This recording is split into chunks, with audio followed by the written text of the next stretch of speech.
Welcome to Chillin' 101. We hope this video helps.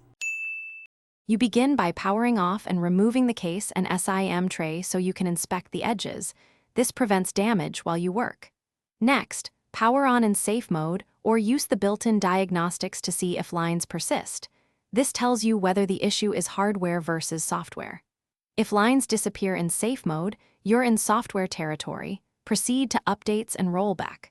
Once done with diagnosis, make sure to back up your data before attempting deeper fixes or disassembly.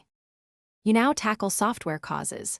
Update the operating system and any display or GPU drivers. These often resolve timing or rendering glitches. If updates fail, uninstall recent apps that access the screen or run overlays. They can create persistent lines.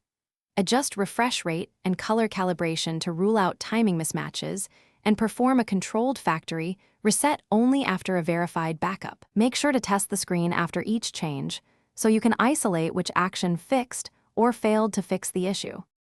If software didn't fix it, you move to hardware. Open the device only if you have proper tools and ESD precautions, then inspect and reseat the display connector. Loose or corroded contacts often cause lines. Replace the display flex cable or the entire screen assembly when visible damage exists. If lines continue, suspect the display driver IC or motherboard traces and consider professional board repair. One key troubleshooting tip: always test the phone with a known good display before buying parts or. Thanks for watching. Consider subscribing if we helped you.